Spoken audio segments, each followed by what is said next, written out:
Well, probably as good a time as any to do a quick camp check-in. So we arrived Saturday afternoon. It's now Monday morning. This is Montana Fiddle Camp. So my wife is a trained violinist. She's developed a fascination with bluegrass. So she's enjoying fiddle camp and I am her roadie. So I get to work with our overlanding gear. It's not truly primitive camping. I mean, we're not. There's a power cord running under there, but we're not plugged into it. It's still a wonderful group of people, wonderful camp. So about stone's throw from here, I could be primitive camping in the gorgeous wilderness. Instead, I'm at a campground in the gorgeous wilderness with lots of nice people. You can start to see the aftermath of 2 days of camping. And this is how you get better and better at organizing the gear. This is probably our 20th version of how we put our stuff during camp. Now, last night was both a victory and a failure. I deliberately have kept the rain fly off so I could use the skylights to look at the beautiful stars. The first night it drizzled and I got away with it. The second night there was a pretty steady light rain for hours, and sure enough, as I'm lying in bed, drip, drip, drip. So I thought, I'm an idiot. There's a perfectly good rain fly underneath this trailer, sitting here on the ground, and here I am with water dripping on me. Fortunately, it did not drip on my wife. So I lit up the buddy heater. I did all kinds of machinations there, trying to dry things out, waiting for the water to stop when the rain stopped, which eventually it did. And then the sky cleared, and you know, it was all worth it. I opened those skylights, took the binoculars, lay on my back, and looked up at a gorgeous night sky. So it was all worth it, but enough's enough. Tonight I put the rain fly back on. But so far so good as this camping setup has evolved. You notice we don't have any awnings out. I have some cheap tarps and poles, but I didn't put them out. There's enough wind up here that it'd probably be more trouble than it's worth. Plus that the weather's just gorgeous and you just don't really need it. But that's what it looks like here Monday. We arrived again Saturday afternoon, and this is the state of the campsite after a couple of days. I'm going to head over to Belt Creek Road. This is just some research I did before I came out here on a wonderful website, some like Into the Little Belts or something like that, kind of a local tourist website promoting the area. And we'll see what there is to see, but should be all pavement for this first part, and we'll see what's down there. So this is the opposite direction of where I went yesterday. Yesterday I went north back toward the town of Monarch and then drove down Hughesville Road, which was all gravel and was a Forest Service road, but you know, also state maintained apparently. This time I'm going further south into the valley here, into the Little Belts, and I'm looking for Belt Creek Road, which should be just a hop, skip, and a jump down, and explore that next. So again, I'm going kind of further into the valley today. Okay, so this is Belt Park Road, not Belt Creek Road apparently. This is the one I was looking for. It looks like it is gravel, I guess. And you can kind of see there, this is also Forest Road 6511. Well, we got a bit of rain last night. Just realized once again I headed out to do a little bit of this video through the windshield, and I still haven't cleaned the dead bugs off the windshield, so hopefully that's not too distracting. But I can still see there's a little bit of bug tar, almost exactly where the lens looks, right about there. Sorry about that. But hopefully one of these days I'll remember to wipe that off before I pull out of the campground. You hate to say things like typically beautiful, but this is just a typically beautiful view. Off to my left there's this vast field. It looks like either a pasture or a hay field, some farm equipment out in it. And there's some tilled land just beyond it, so that farm equipment might be, I don't know, for wheat or something else that's just beyond this, but just acres and acres and acres of beautiful lush green grass and crops. And then you see just a little bit. Again, any camera doesn't do it justice, and a cell phone camera is just not that great, but off in the distant mountains you can still see the snow up toward the peaks. Elevation around here, I'll have to check Gaia, but it's between like 4,300 and 5,000 feet, typically where I've been driving. It's exploring a little offshoot of Belt Park Road here. Again, just absolutely gorgeous pasture land. It did say no outlet, but it did not indicate that it's a private road, so I figured let's take a little bebop down here and see what there is to see. Absolutely beautiful. And Let's see what this sign tells us. Looks like there's a fork in the road. Okay. And the lane to the right is private property.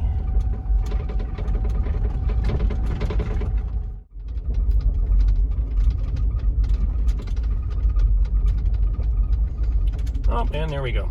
Okay, so well, like they said, no outlet.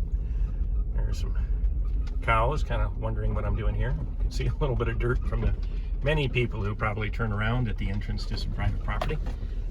But that's the way a lot of these little forest tracks are. Clearly marked no outlet, and curiosity leads you down it, and then you find out that it's basically a publicly maintained driveway to two fairly large looking bits of private land here. At least one of which seems to be a large farm, if not both of them. But again, well worth it. You really do appreciate just the absolute beauty of this part of Montana. Just absolutely gorgeous. Kind of running out of superlatives or just repeating myself.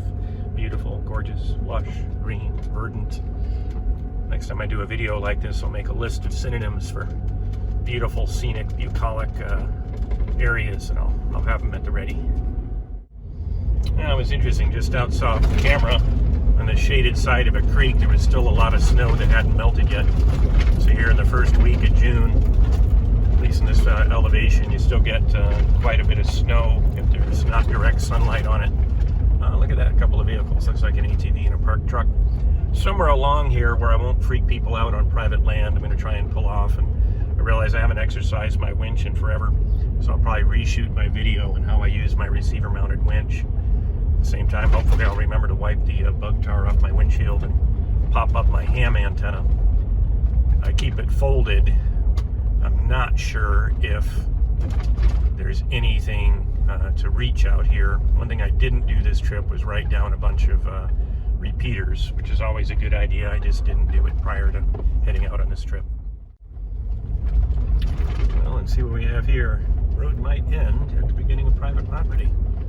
Let's see what this says. Oh, no. No snowmobiling allowed until December 1st. Okay, so it's going over kind of a cattle barrier there.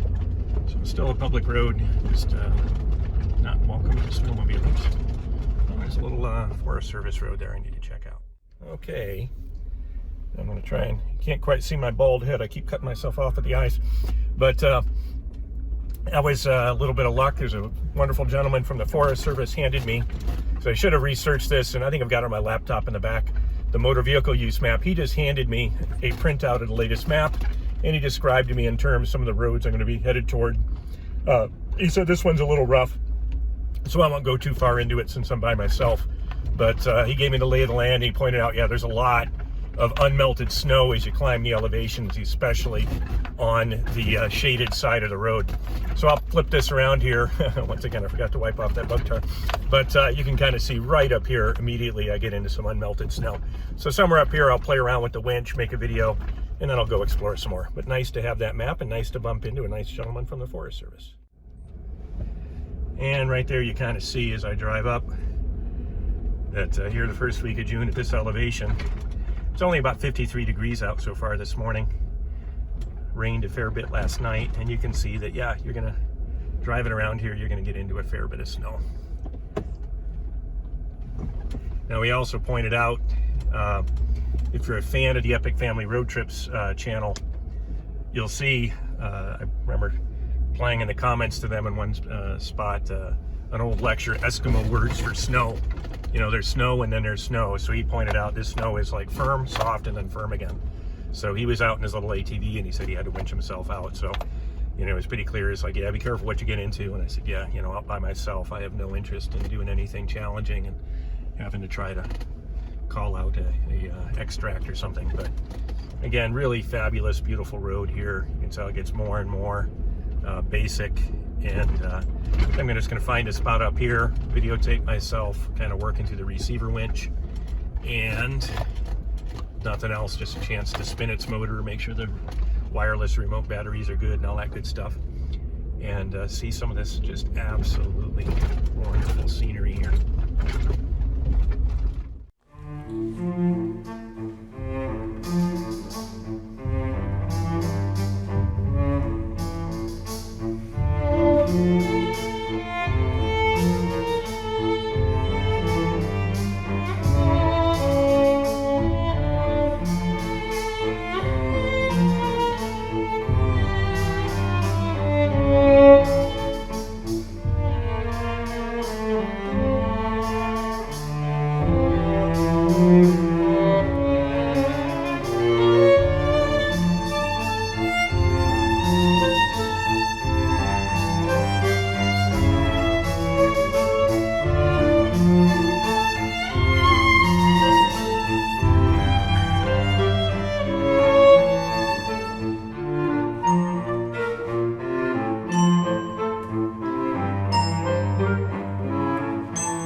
Go to sleep, you little babe. Go to sleep, you little babe. Go to sleep, you little babe. Go to sleep, you little babe. Mom's gone away and your dad's gonna stay. Didn't leave nobody but the baby. Go to sleep, you little babe. Go to sleep, you little babe. Go to sleep, you little babe. Go to sleep, you little babe. Everybody's gone in the cot and the car. Didn't leave nobody but the baby. You're a sweet little babe. You're a sweet little babe. You're a sweet little babe. You're a sweet little honey in the rock and the sugar don't stop. Don't bring her bottle to the baby. Don't you weep, pretty babe. Don't you weep, pretty babe. Don't you weep, pretty babe. Don't you weep, pretty babe. She's all gone with the red shoes on. Gonna need another loving baby. Go to sleep, you little babe. Go to sleep, you little babe. Go to sleep, you little babe. Go to sleep, you little babe. You and me and the devil makes three. Don't need no other loving baby. Go to sleep, you little babe. Go to sleep, you little babe. Go to sleep, you little babe. Go to sleep, you little babe. Come and lay your bones on the alabaster stones and be my ever-loving baby.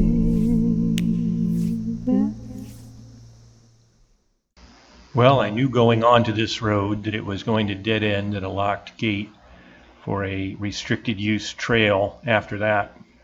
However, the trip was well worth it, as I got to see a lot of beautiful scenery and drive through the varying and amazing and wonderful terrain of the Little Belt Mountains in Montana.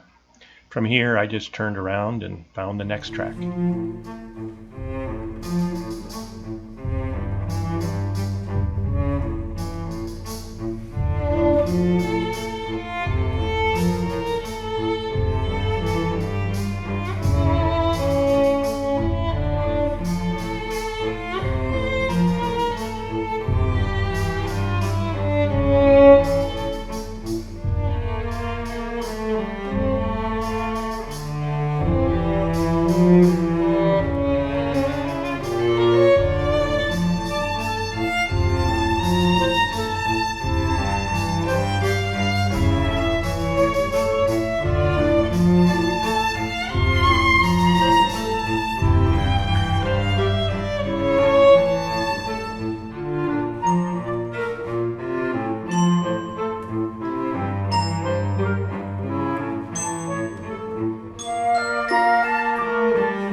I thought this log structure was very interesting. I don't think it's particularly historical. I noted that the nails were all round and not square, so they're fairly modern. But you can see there's kind of a sod roof on the top, which I thought was interesting. I doubt this is particularly old or particularly important in the history of the frontier, but it's certainly a lot more interesting than what I might bump into just taking a walk around the neighborhood.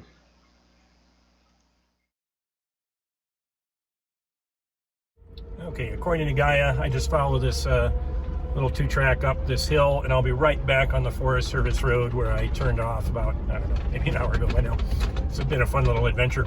And yeah, at that point, I probably won't tape anymore. I'm just headed right back the track that I've already been on. Probably save the Gaia route for future reference. But again, this is my personal endorsement of the Little Belt Mountains. If you just like natural beauty, getting your truck off the road a little bit, friendly park ranger, friendly locals, I highly recommend the Little Belt Mountains. This has just been wonderful. And I don't know how crowded this place gets, but it's early June. There is absolutely nobody that you're gonna bother or be bothered by, and there's enough people around to give an occasional wave, and they all seem quite friendly. So you know, what a wonderful little you know, couple hours in the morning. If I were at home, maybe I'd go on a bike trail or something. Here in this part of Montana, I go on an amazing adventure. So we'll see what the afternoon and tomorrow bring.